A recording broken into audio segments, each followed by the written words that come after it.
Hi. Let's bring some color back into my face. Like, damn.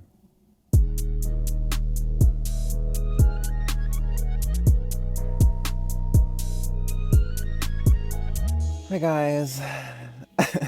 I'm so sorry. Long time no see, first of all. I.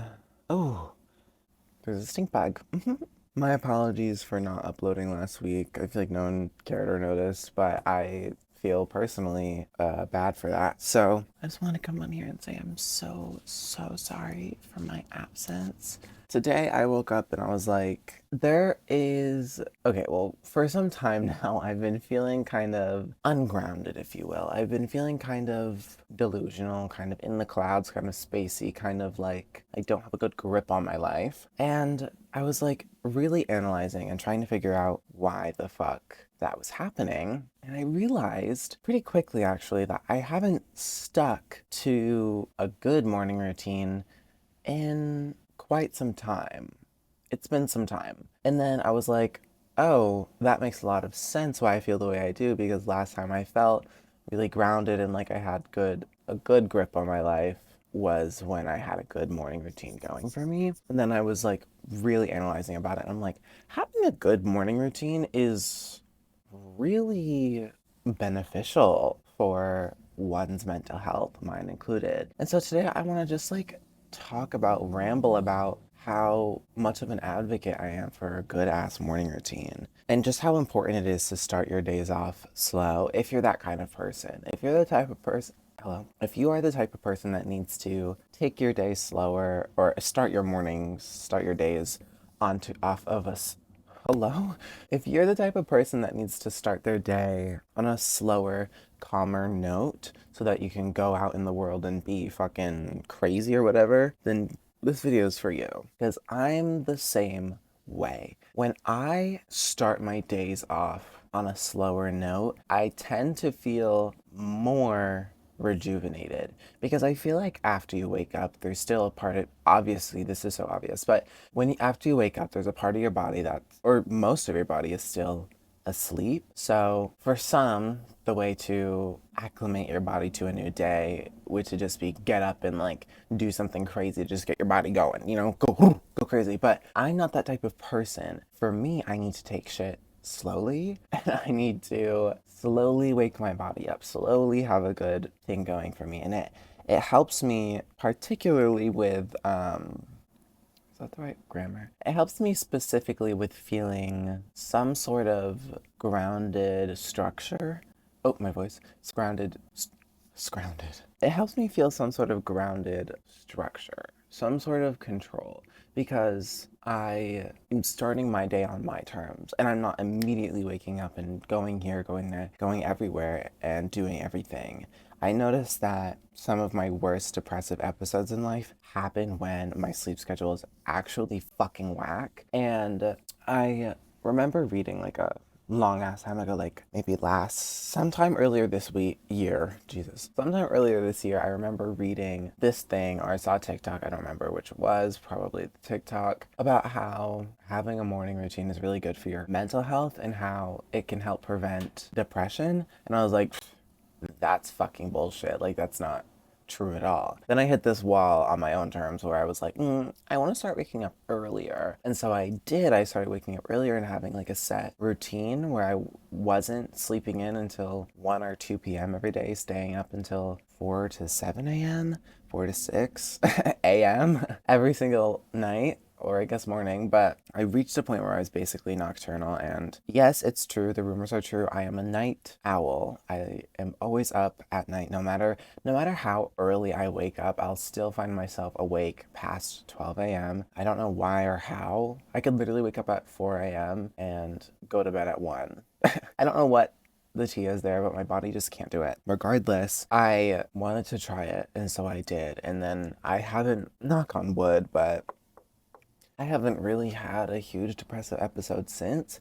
I've noticed myself falling into a couple here and there. I think that also has to do with just my life being in better circumstances than it was in 2022, but it was one thing to read about online how, oh, it's like so healthy to have like a morning routine every day, wake up at this same time every day, wake up at and actually doing it. I will admit, it was a lot easier when I first started because it was like April, May ish, and I was like, I'm gonna have a morning routine. And it wasn't until after I heard Emma Chamberlain's podcast where she was like, this is what my morning routine is like, and she was basically saying what it looked like for her. And I was like, okay, I really want to try it, because she said something about how not going on your phone for the first hour after you wake up is like really good. And I've kind of seen this everywhere, not just from Emma, but your brain and your subconscious, it's the most susceptible to receiving shit like 20 minutes to 30 minutes after you are awake. So have you ever like been in a state of really bad like anxiety where it's just prolonged throughout a couple of days or a couple of weeks or months, and you wake up and for the first like minute after you wake up it's just like peace and no thoughts, head empty, just peace, and then you get reminded of the thing you're going through and you're like, okay, that didn't last long, whatever. I noticed that little period of peace kind of extending as I got through my morning routine, or as I started practicing my morning routine more, which is kind of cray in my opinion. But when I first started doing it, the reason why it was kind of really easier was because I really was romanticizing the fuck out of it. It was freshly like warm outside every day, and I'd wake up, make my little brekkie, and then I would make my coffee, and then I would go outside and I would eat it on my front porch, listening to the birds, watching the fucking trees bloom, this and that. It was so annoyingly romantic, and I loved every fucking second of it. I loved every second of it. But after a while, I got pretty fatigued from it. It started to get kind of unrealistic because I didn't always have time to journal in the morning, which is something I genuinely did. Like, I have my journal right here. It's just a It's just a college ruled notebook, but so far I've gotten through that much, which doesn't seem like a lot, but it's more than half. And okay, so that doesn't matter. So I was like, you know what? I'm gonna do the thing. I'm gonna wake up, have my coffee, drink my Bloom, whatever it was, and then I'm going to journal and eat my breakfast. And I did. I did do that for most of the summer, if not all of the summer. But like I said, it started getting fatiguing. It started to become unrealistic. It started to become unsustainable because I didn't always have time to journal in the mornings, especially if I woke up late. If I woke up late, then there's no point in having a morning routine because it's 12 p.m. On the weekends, I found myself cheating a little bit and going on my phone just because, like, there was no morning to practice a morning routine, and that's just how I felt at the time. I mean, it's just making excuses for not wanting to do the routine, but I don't care. Recently, I found myself, like I said in the beginning, very beginning of this episode, or this video, I started feeling, because I completely neglected my morning routine almost entirely. The only thing that stuck was me going downstairs to make my coffee, mostly without my phone. I don't know what happened. I could tell you what happened. I stopped my morning routine and I just feel like I'm talking in circles because I have no notes for this video. I started feeling ungrounded and like I didn't know what the fuck was going on. So I was like, oh, that makes sense. I felt a little more like I had control over my mind, or I just felt a little more grounded and mindful when I did journal every day, when I did do this every day, when I, had that sort of structure, when I had that sort of routine. And especially with daylight savings and it becoming winter, this is the first time I'm having like a morning routine in the winter, which I didn't have last year or earlier this year. You get it, last winter. I don't think I had a morning routine. I think I just woke up at 9 or 10 every day, which I still do every single day. I wake up at like 9 or 10. I didn't have this whole routine going for me. I had a lot going on last winter though. All of that to say, I'm trying to get back into the routine of my morning. I'm trying. It's not working out. Oh wait, that's a lie. It's going well for now. Is it going to last? I don't know.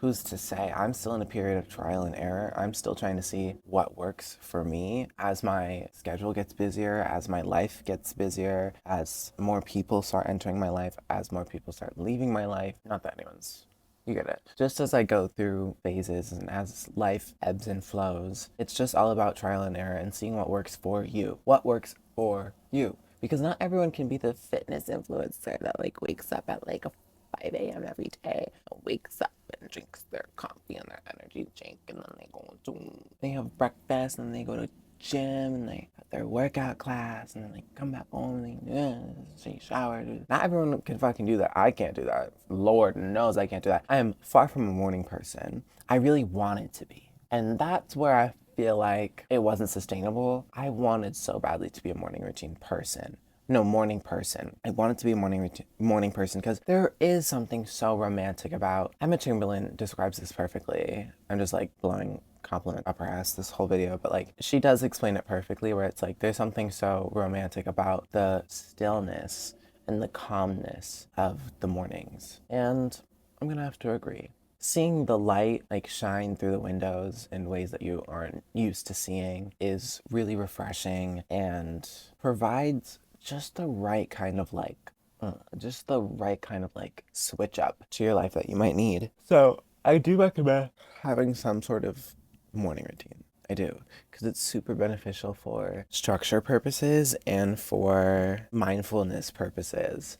Because it's true, if you're starting your day off of like looking at what the fuck the Kardashians are doing, or looking at, unrealistic body types or unrealistic lifestyles, if you're looking at the internet, Twitter, and Instagram, the second you wake up while your mind is in peak programming mode, you're just bound to like have a shitty day. I also notice a complete energetic difference when I don't go on my phone first thing and when I do. I can maybe it's a placebo. I'm very prone to placebos, to the placebo effect. I'm very prone to it, but also it's like, I genuinely think I feel a difference where I'm like, oh, I feel like really refreshed and like good for the day because I started the day on my terms and I didn't look at my phone or who the fuck is texting me, versus when I do look at my phone and I feel my mind getting like clouded with junk the second I wake up. I don't know. The more I said that sentence, the more I realized that it was definitely placebo. But hey, when in doubt, placebo it out, Horrible, horrible mantra. Don't do that. This is, especially with the astrology going on right now, do not be delusional. This is not the time for delusions. And trust me, if you are delusional, babe, the universe will snap you out of it.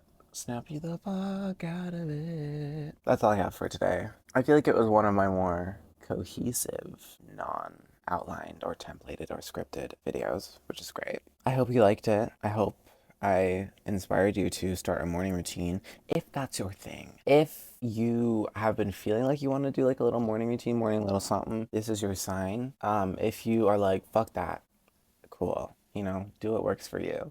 Really, I'm being so serious. That sounded really sarcastic, but I'm being serious. Do what works for you. If morning routines aren't your thing, don't fucking force yourself. You're gonna burn yourself out. I love you so much. Thank you for watching. Subscribe, like this video, follow me on all of my socials, Ryzen Jackson anywhere. Follow me on Spotify, Apple Music, also Ryzen Jackson. Yeah, I love you. I have nothing more to say.